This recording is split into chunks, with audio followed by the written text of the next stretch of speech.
دھوپوں میں تپتی زمینوں پہ سجدے، سفر میں وہ گھوڑوں کی زینوں پہ سجدے، چٹانوں کی اونچی، جس کی وجہ سے ہر بندہ کہتا ہے کہ میں بڑی چیز ہوں۔ یہ بڑے بڑے لوگ جو ہے نا، اسی وجہ سے تکبر کر رہے ہیں۔ اگر ان کو اللہ کی عظمت کا پتہ چل جائے تو وہ کبھی بھی تکبر کا بول نہیں بول سکتے، لیکن اللہ کی عظمت دلوں میں ہے ہی نہیں۔ اللہ اکبر کو نہیں سمجھتے کہ اللہ سب سے بڑا ہے، سب سے شان والا ہے، عزت والا ہے۔ کل یوم ہوا فی شان، اللہ ہر روز ایک نئی شان میں جلوہ گر ہوتے ہیں۔ دیکھنے والوں کو نظر آتا ہے، جو دیکھنا ہی نہیں چاہتے ان کو نظر ہی نہیں آتا۔ اس لیے اللہ نے شکوہ کیا، کَأَيٍّ مِّن قَرْيَةٍ کَأَيٍّ مِّن آیَةٍ یَمُرُّونَ عَلَيْهَا وَهُمْ عَنْهَا مُعْرِضُونَ۔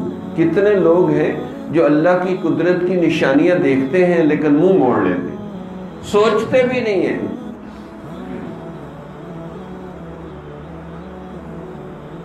تو سب سے پہلے اللہ کی عظمت و کبریائی دل میں بیٹھے، اس سے ایمان یقین بنتا ہے، اس سے ایمان کے کمالات حاصل ہونے شروع ہوتے ہیں۔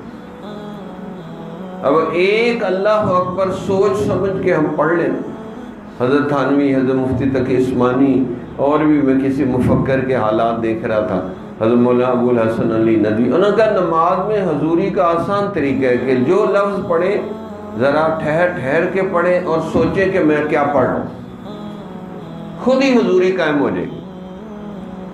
لیکن ہم ہر چیز آہستہ آہستہ کرتے ہیں، نماز کو تیز پڑھتے ہیں تاکہ جان چھوٹے۔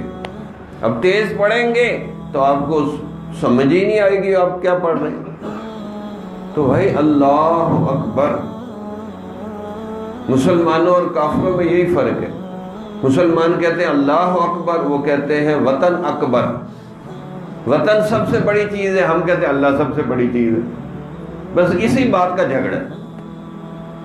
آپ دیکھ لیں، غور و فکر کریں، وہ وطنیت کو وطن پرست ہیں، نیشنلسٹ ہیں، ہم کہتے ہیں نہیں، ہم اللہ پرست ہیں، ہم اللہ کو مانتے ہیں۔ وَلَهُ الْكِبْرِيَاءُ فِي السَّمَاوَاتِ وَالْأَرْضِ وَهُوَ الْعَزِيزُ الْحَكِيمُ۔ اللہ کی عظمت و کبریائی کے ڈنکے پوری دنیا میں بج رہے ہیں اور وہ زبردست حکمتوں والا ہے۔ دھوپوں میں تپتی زمینوں پہ سجدے، سفر میں وہ گھوڑوں کی زینوں پہ سجدے، چٹانوں کی اونچی جبینوں پہ سجدے، وہ صحرا بیاباں کے سینوں پہ سجدے، علی